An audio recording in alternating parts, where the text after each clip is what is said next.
Je disais ce matin, Jean-Christophe, ça doit être le temps qu'il fait en général en Nouvelle-Calédonie, ce qu'on a ce matin, -7, -8. Il me disait oui, c'est ça, à quelques degrés près. Merci Seigneur pour ces moments, amen. On va prendre un temps, on va prier simplement que ce soit Dieu qui nous parle ce matin, amen. Seigneur, nous te remercions encore pour ta grâce, Seigneur, nous te remercions pour ta bonté, ta fidélité, Seigneur, merci parce que à chaque instant, Seigneur, c'est toi qui es là, Seigneur. À chaque instant, Seigneur, c'est toi qui es présent dans nos vies. Et Seigneur, tu es celui, Seigneur, qui nous accompagne chaque jour. Tu ne nous délaisses jamais, Seigneur. Et Père éternel, je te remets encore toute la prédication entre tes mains. Que ce soit ton esprit, Seigneur, qui parle, que ce soit par l'esprit, Seigneur, que tu convaincs, que ce soit par l'esprit, Seigneur, que tu touches les cœurs et que ton nom soit glorifié, que toute la gloire te revienne, que tout soit pour ton nom, Seigneur, et que tu sois glorifié dans ton ciel de gloire. Père éternel, sois béni. Dans le nom de Jésus, je te prie, Père. Amen. Amen. On va prendre un texte ce matin. On va lire dans l'évangile de Jean, au chapitre 2, on lira des versets 13 à 17. Donc, Jean 2, versets 13 à 17.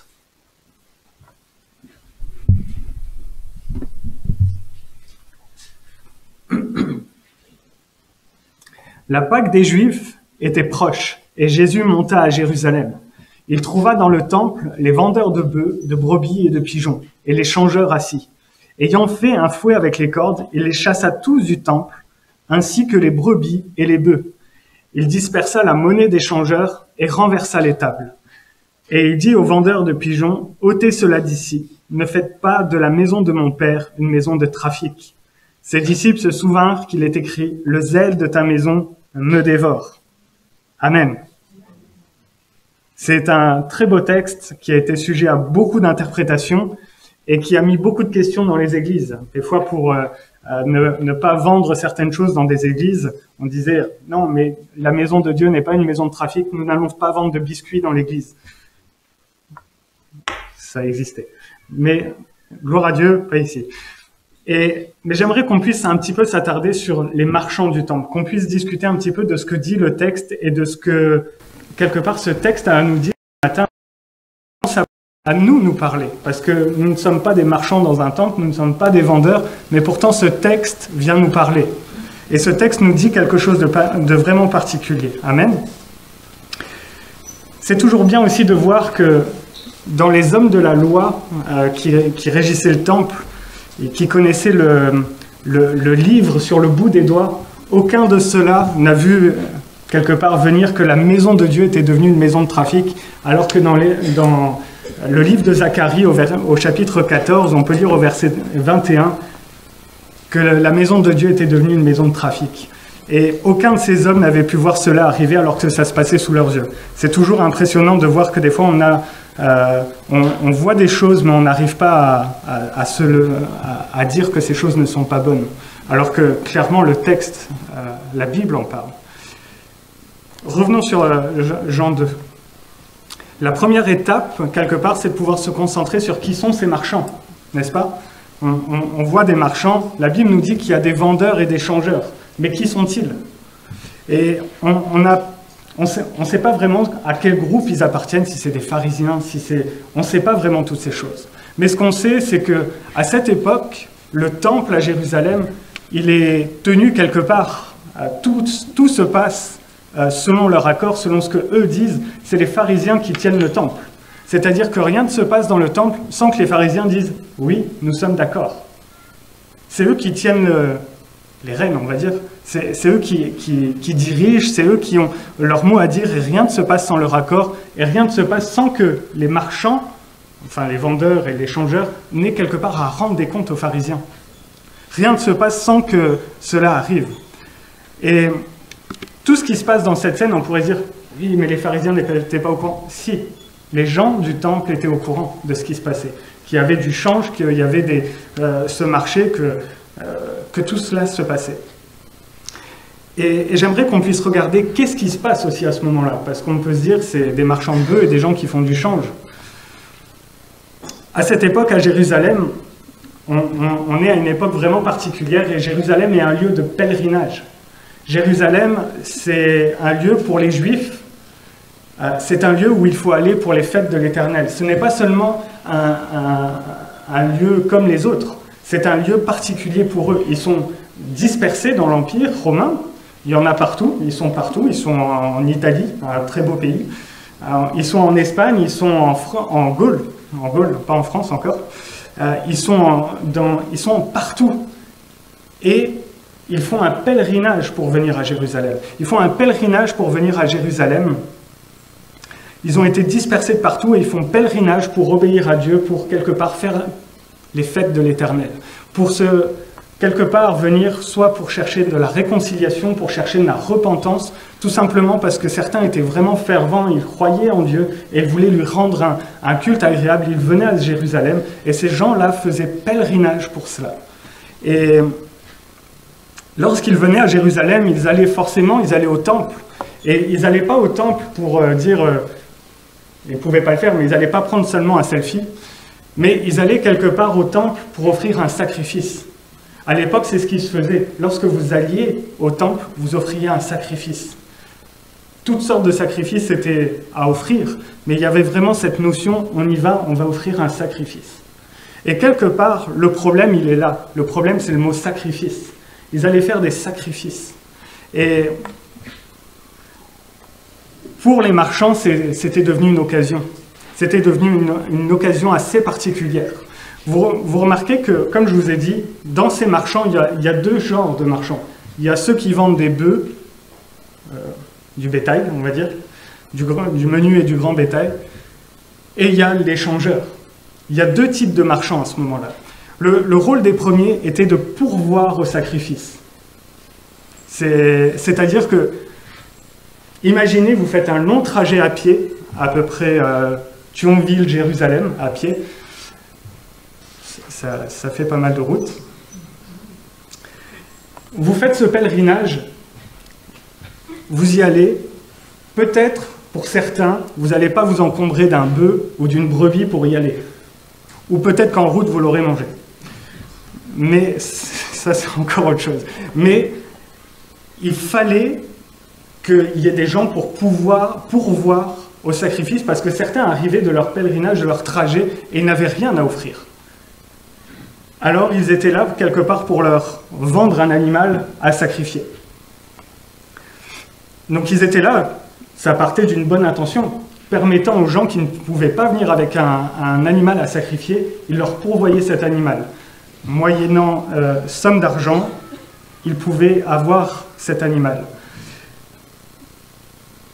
Mais ce qui se passait, c'était un petit peu différent.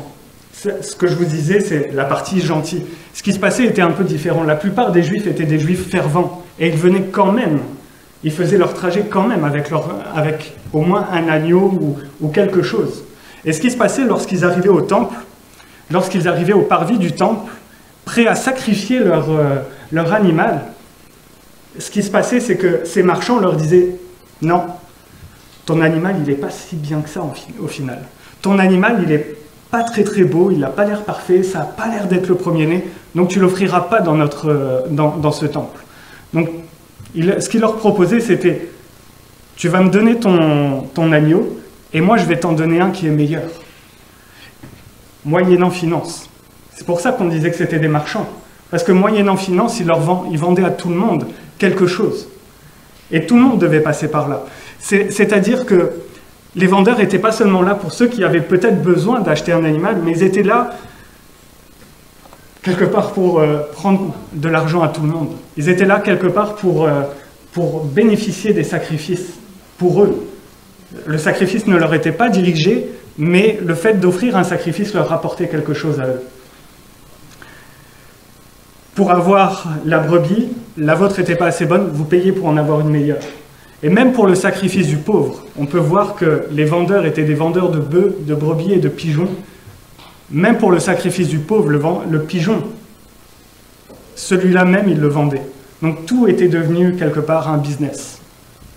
Et c'était assez problématique à ce moment-là. Pour tout, vous deviez payer. Et on parle de paiement. Et c'est là que les changeurs, quelque part, ils arrivent dans l'histoire.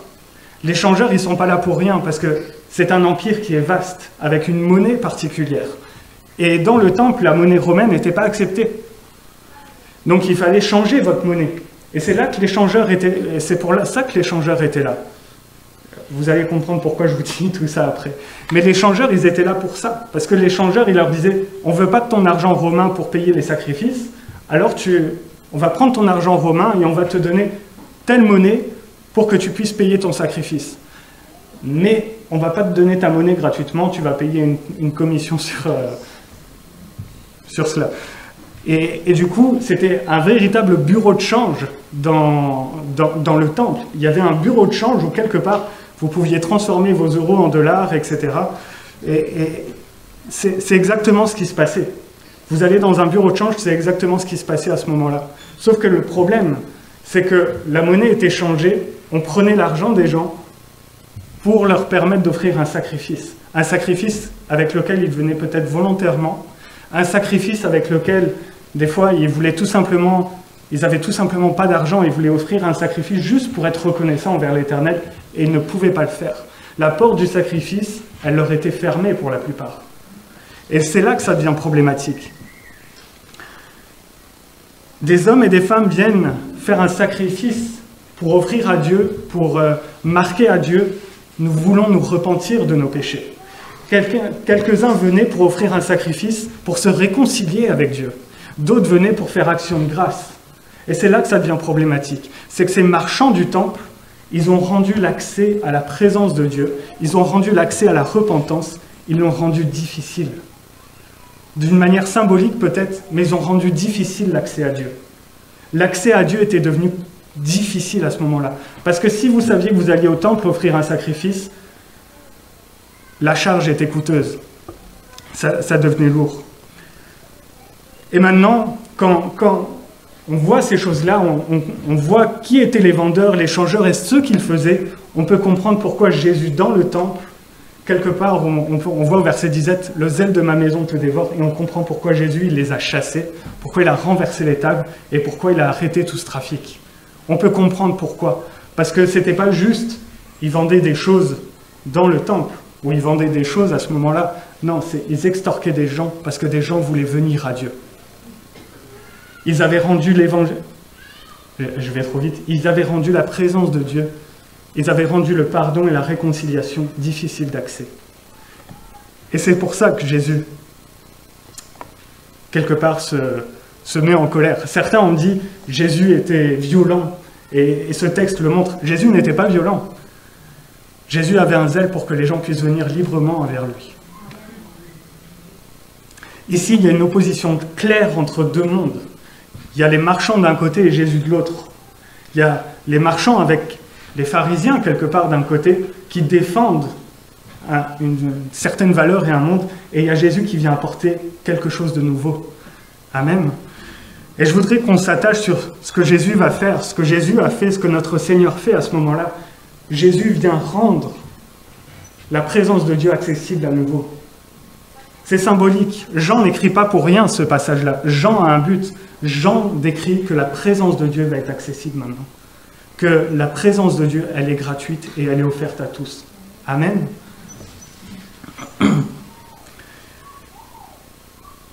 Lorsque Jésus vient sur terre, il vient ouvrir un temps de grâce. Amen. Jésus vient ouvrir un moment où toutes les nations, chaque homme peut venir à Dieu librement et gratuitement pour recevoir le salut, pour être réconcilié avec le Père. Il vient proposer aux hommes la repentance. Amen. Il nous a proposé à nous la repentance. Et il vient permettre la réconciliation avec le Père. Amen. Jésus vient pour ces choses-là. Et c'est exactement, frères et sœurs, c'est exactement ce à quoi l'Église est appelée à faire. Amen. L'Église est appelée à rendre l'Évangile accessible à tous, à donner accès à l'Évangile à tous, à permettre à ce que chacun d'entre nous, nous puissions proposer, mais permettre à ceux qui nous entourent de connaître l'Évangile, de connaître la repentance. Amen. Et quelque part, l'Église, elle est appelée à faire ce que Jésus a fait, prêcher la repentance et ouvrir l'accès à la présence de Dieu à tous. Amen. À tous. Tous est vraiment assez inclusif dans le sens où nous tous, si différents que nous soyons, avec tous nos différents backgrounds, nous avons cette possibilité d'entrer dans la présence de Dieu. Amen. La plupart d'entre nous, ce matin, on peut témoigner d'un jour bien particulier. On peut dire, moi, un jour particulier, certains vont citer la date, certains vont citer l'heure, la minute et la seconde. Moi, j'ai du mal. Je suis fâché avec les dates. Mais dans notre vie, on peut tous parler d'un moment particulier, un moment charnière où quelque part on a fait un tour en arrière et on s'est repenti. Et je pense que chacun ce matin, on peut penser en nous-mêmes à ce jour précis où Dieu s'est révélé à nous. Mais pas seulement à ce jour où Dieu s'est révélé à nous, mais même ce jour où la repentance est venue en moi et je me suis repenti de mes péchés. Amen. On a tous, je pense, cette possibilité de se souvenir de cela, de ce jour où on s'est tourné vers lui, où on s'est repenti. Là, et c'est vraiment ça, c'est faire un tour en arrière, la repentance. La repentance, c'est lié en grec, on parle de métanoïa. C'est un changement d'état d'esprit. C'est pas simplement, j'ajuste ma pensée intellectuellement, voilà, maintenant, je suis cela. C'est un retour en arrière, enfin un retour. C'est pas à 360, sinon ça marche pas. Mais c'est un vrai virage à 180.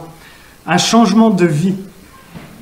La repentance, c'est pas seulement un rituel religieux, je me repens et c'est bon. La repentance, ça fait partie intégrante de la conversion de l'âme. C'est l'âme qui abandonne la vie actuelle pour se tourner vers Christ, pour accepter ce que Christ a fait, pour changer complètement de vie, pour être complètement transformé par l'Esprit de Dieu. Amen. Et l'appel à la repentance, nous appelons les gens à se repentir, c'est un appel à retourner au Père. Nous nous repentons et nous retournons au Père. Amen. Parce que nous nous repentons, nous avons la possibilité d'aller vers le Père.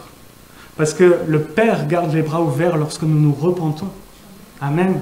Et c'est vrai pour chacun de nous. On peut parler peut-être de deux repentances. La repentance première, je dirais, qui est celle au moment où nous nous donnons nos vies. Mes frères et sœurs, même dans nos vies, alors que nous nous sommes repentis, baptisés de l'Esprit, remplis de Dieu, même là, on pêche encore. On peut encore se repentir et revenir à Dieu. Amen. L'accès au Père est ouvert. Et je pense que c'est important pour nous, en tant que chrétiens, de nous rappeler qu'on a été au bénéfice de la croix. De se rappeler qu'à un jour particulier, on a fait cette métanoïa. On a pris un virage à 180 degrés. Je ne vous invite pas à retourner, mais rappelons-nous de comment nous étions avant de rencontrer Christ. Rappelons-nous de comment nous étions avant d'être touchés par la puissance de la croix.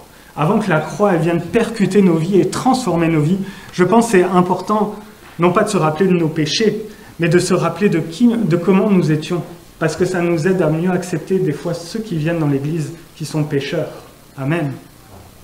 Parce que ça nous aide des fois à voir celui qui vient dans l'Église, qui vient simplement pour écouter pour la première fois la parole de Dieu, à le voir comme peut-être nous étions un jour dans nos vies, sans Christ. Et à pouvoir l'accepter et à pouvoir dire « Tu es la bienvenue ». Amen. Malgré ton péché, malgré on ne lui dit pas ça. Hein. On ne lui dit pas « Tu es un pécheur, tu es ci, tu es ça ». Bienvenue. Amen.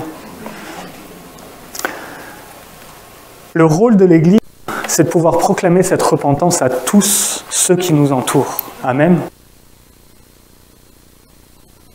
Amis, collègues de travail, tous ceux qui nous entourent, même nous aujourd'hui dans l'Église, on a la possibilité de pouvoir proclamer l'Évangile à tous les entreprises qui nous entourent.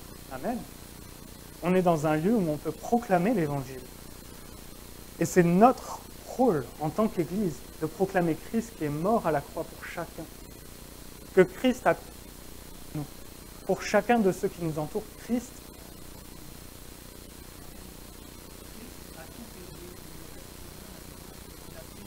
pour que nous puissions aller au Père. Les gens qui venaient faire pèlerinage, ils devaient payer un prix pour pouvoir faire un sacrifice à Dieu, pour pouvoir se rapprocher de Dieu. Sacrifice, c'est vraiment ça, c'est chercher à se rapprocher de Dieu. Aujourd'hui, Christ a fait le sacrifice. On a nos sacrifices à faire, mais Christ a fait le sacrifice pour que nous puissions aller au Père. Amen. Et c'est le rôle de l'Église de pouvoir proclamer cela. C'est le rôle de l'Église que partout autour de nous, nous puissions faire goûter le goût du salut quelque part. C'est que les gens autour de nous puissent goûter au salut, puissent voir la repentance, que nous puissions quelque part jeter les filets jour après jour sur la ville de Thionville et alentour, pour que nous puissions voir des hommes et des femmes touchés par la puissance de l'Évangile et transformés par le Saint-Esprit. Nous jetons les filets. Christ convainc. L'Esprit convainc de péché, de justice et de jugement. L'Esprit convainc et l'Esprit transforme. Nous, nous jetons les filets. Les filets d'amour, des filets de bienvenue, d'accueil. Amen. Et nous prêchons Christ qui pardonne les péchés. Nous prêchons Christ qui transforme l'Église autour de nous. Et j'ai déjà donné cette illustration, cette image, mais c'est vraiment quelque chose qui me marque. Je vous ai déjà raconté l'histoire d'une femme prostituée à Anvers. Pour la plupart, vous vous en souvenez certainement. Mais à Anvers, il y avait une femme prostituée qui était en détresse. Elle est rentrée dans une église. Et l'église était ouverte, du coup.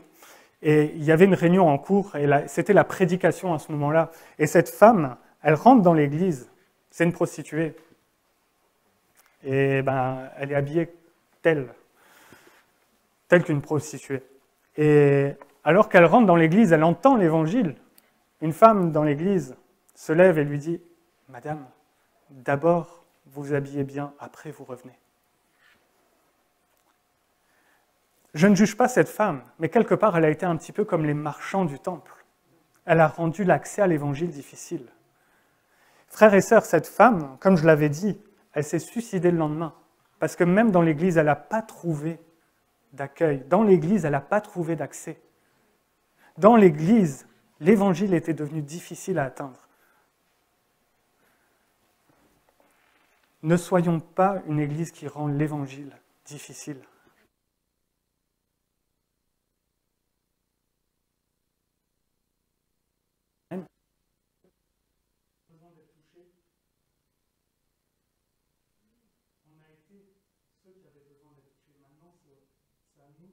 Responsabilité en tant qu'Église de diffuser l'Évangile.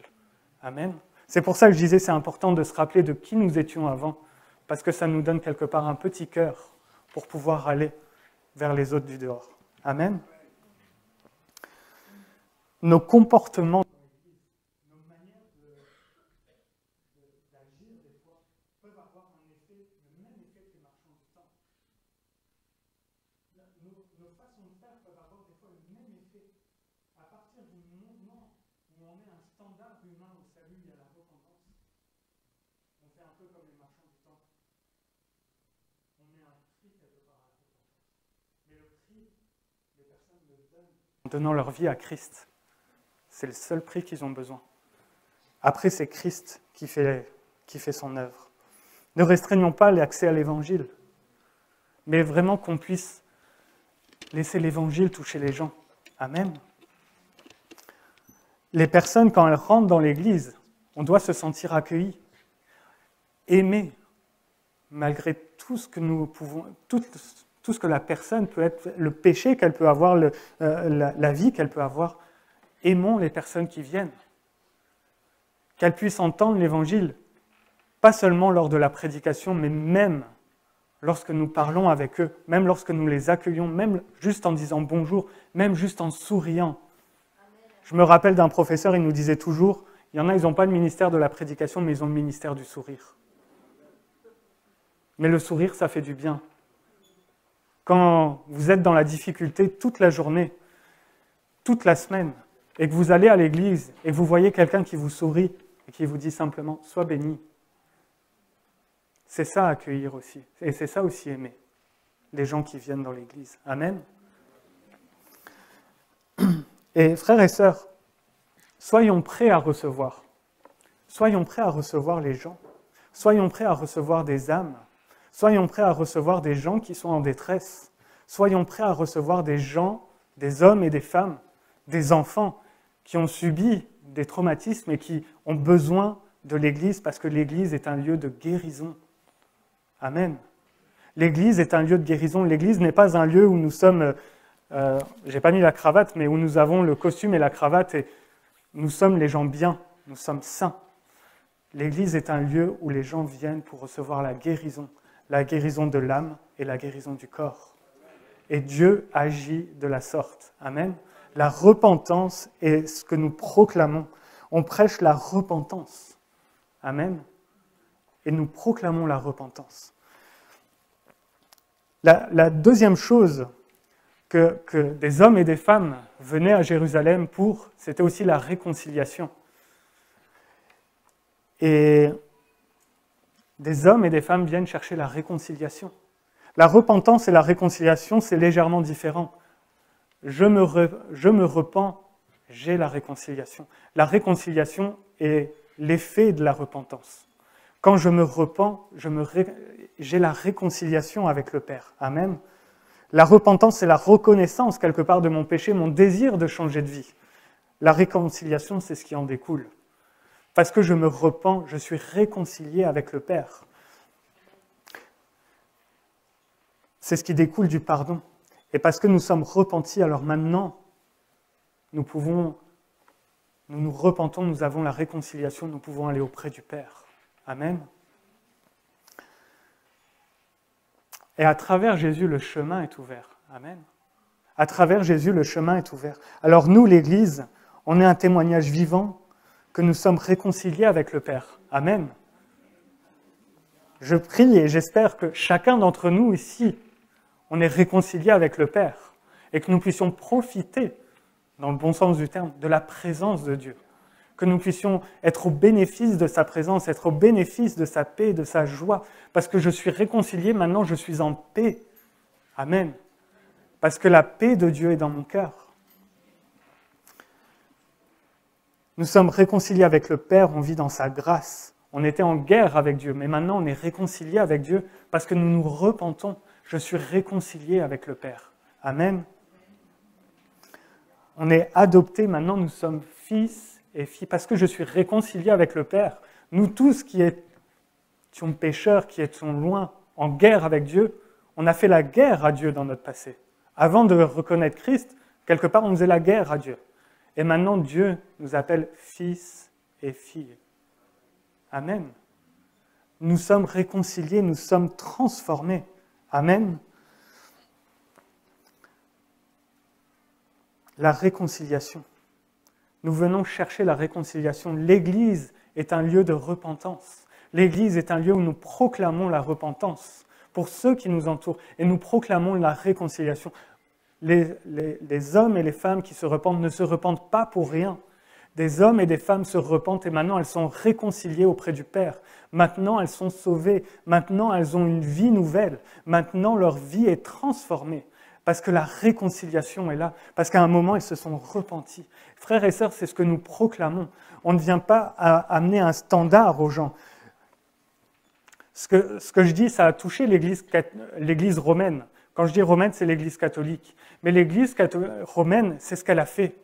L'Église romaine, elle a mis un standard humain pour être sauvée. Il fallait payer. Il fallait payer l'impôt. Et il fallait être baptisé et surtout ne rien dire contre certains. Et là, vous aviez la réconciliation grâce à eux, soi-disant avec Dieu. L'Église catholique a fait ça. Frères et sœurs, nous prêchons simplement la réconciliation avec Dieu. Il n'y a rien de plus. Amen. C'est-à-dire qu'il n'y a pas... Lorsque nous prêchons la repentance, Dieu transforme les vies. Dieu change les vies, Dieu sauve les vies, Dieu donne une vie nouvelle. C'est-à-dire que ce n'est pas nous maintenant qui allons dire aux gens « il faut faire comme ça, il faut faire comme ça, il faut faire comme ça ». Laissons l'Esprit de Dieu transformer les gens. Nous donnons la parole de Dieu, nous instruisons avec la parole de Dieu, mais nous ne sommes pas là pour nous-mêmes tenter de transformer l'esprit des gens. Amen. C'est l'Esprit de Dieu qui transforme, c'est l'Esprit de Dieu qui convainc. Amen. C'est l'Esprit de Dieu qui agit dans les cœurs. Nous sommes des instruments et nous nous laissons guider par l'Esprit de Dieu. Amen. Je me souviens d'une histoire, c'est pas une histoire. J'étais en Belgique, dans une église, et il y avait un couple, ils n'étaient pas mariés. Et dans le couple, les deux personnes commençaient à s'approcher de Dieu, et ils se repentaient. Et alors qu'ils donnaient leur vie à Christ, cette femme, elle a découvert qu'elle était enceinte. Elle est venue à l'église, elle en a parlé au pasteur, le pasteur lui a dit ben, « on va prier pour toi ». Et il y a une dame de l'église qui a entendu la conversation. Et avec son mari, ils ont été la voir, ils lui ont dit « on ne te félicite pas, hein, parce que tu vis dans le péché ». Frères et sœurs, on est là pour montrer la repentance, pour que les gens soient réconciliés avec Dieu. On a tous eu une vie avant notre repentance. Et on n'est pas là pour juger la vie que les gens avaient avant. Et on est là simplement pour prier avec eux, pour les aider, les accompagner dans leur cheminement. On n'est pas là pour détruire. On n'est pas là pour dire « moi je suis saint, toi tu ne l'es pas ». Et des fois c'est ce que nous faisons simplement avec certaines paroles. On ne le dit pas texto, mais certaines paroles et certains comportements tendent à montrer que nous, ça va. Mes frères et sœurs, prêchons simplement. Tu as besoin de Jésus. Jésus change ta vie et Jésus transforme ta vie. Amen. Et on n'est pas là pour imposer un code. Et on n'est pas là pour imposer un style de vie aux gens. La réconciliation, c'est pas maintenant tu fais comme moi je fais parce que moi je suis un bon chrétien. C'est ce qui s'est passé dans le passé. Parce que j'ai parlé d'une église romaine, mais on peut parler du pentecôtisme en général. Quand il y a eu, j'en ai parlé quelques fois, de Azusa Street, quand il y a eu le réveil pentecôtiste en 1906, dans les années qui ont suivi, 15 ans après, c'est pas une blague, mais il y a un pasteur qui était convaincu que la science et Dieu, c'était deux choses différentes et que nous vivons pour Dieu, donc la science, nous la bannissons. Et du coup, cet homme, il a lancé tout un mouvement vers le naturalisme, vers des choses assez très naturelles. Et c'est grâce à lui qu'une marque de céréales a connu son plus grand essor. Je ne vais pas la citer parce que sinon, après, pour YouTube, ça va être compliqué. Mais une marque de céréales a connu son essor parce que, soi-disant, elle était bio. C'était dans les années 20. Et cet homme, il a imposé aux églises de sa fédération de manger ces céréales. C'est pour ça qu'ils ont eu un essor. Frères et sœurs, on n'est pas là pour imposer un style de vie aux gens une fois qu'ils sont réconciliés avec Dieu. On est là pour prier les uns pour les autres et que des hommes et des femmes se donnent à Dieu. Amen. On est là pour que des hommes et des femmes puissent connaître l'Évangile. On n'est pas là pour compliquer l'Évangile. L'Évangile est simple. L'apôtre Paul dira « Je n'ai eu de cesse de prêcher Christ mort à la croix, Christ crucifié, Christ ressuscité. » Et c'est ce que nous prêchons. Et c'est ce que nous voulons prêcher autour de nous et c'est ce que nous voulons vivre autour de nous. Parce que lorsque nous vivons Christ crucifié, Christ ressuscité, nous vivons la paix de Dieu, nous vivons la joie de Dieu. Et on n'a pas besoin d'imposer un style de vie aux gens. Ils voudront goûter à cette paix et ils voudront goûter à la joie. Amen. Et à la paix et à la joie qui se trouvent dans la parole de Dieu. Amen. Et je vais m'arrêter là. Les marchands du temple, ils ont rendu le temple et la présence de Dieu presque inaccessible pour certains. Et vraiment inaccessible, parce que quand vous ne pouviez même pas offrir un pigeon à Dieu, c'est que c'était inaccessible pour vous. C'était difficile pour d'autres. Et l'Église l'a fait aussi dans son histoire. L'Église l'a fait aussi dans son histoire. Et quelque part, des fois, notre volonté humaine de vouloir... notre volonté humaine, tout simplement, peut nous amener à tendre vers compliquer un petit peu les choses. Mes frères et sœurs, vraiment, que nous soyons remplis de l'Esprit. Que l'Église de Dieu, l'Église de Thionville, je crois que c'est l'Église de Jésus-Christ à Thionville, que cette Église soit remplie de l'Esprit de Dieu. Amen. Parce que c'est à la mesure où nous serons remplis de l'Esprit de Dieu, que nous serons des porteurs de la présence de Dieu partout où nous allons. Et c'est ça qui va changer la donne et qui va permettre à des hommes et à des femmes de vivre l'Évangile pleinement. Amen. Frères et sœurs, la repentance, elle est ouverte. Elle nous a été ouverte, alors prêchons-la simplement. Et quand je dis prêcher, j'avais partagé ça aux jeunes actifs. Dans Marc 16, Marc dit prêcher à toute la création. C'est pas simplement je vais prêcher, je vais parler à toute la création, parce que toute la création c'est vague, c'est pas juste les hommes et les femmes, mais c'est que tout en moi prêche l'évangile, que ma manière d'agir, que ma manière de répondre, que ma manière de vivre une situation prêche l'évangile. C'est-à-dire ma manière dont je réagis dans des situations, que ça prêche la paix de Dieu, que les gens soient interpellés parce que la paix m'habite, que les gens soient interpellés parce que la joie habite en moi, que les gens soient interpellés parce que nous sommes remplis de la présence de Dieu. Amen. Et la réconciliation, elle est possible. Et frères et sœurs, je le dis pour l'Église, c'est vrai pour l'Église, mais c'est vrai ce matin pour chacun d'entre nous. La repentance est possible pour chacun d'entre nous ce matin, et la réconciliation aussi.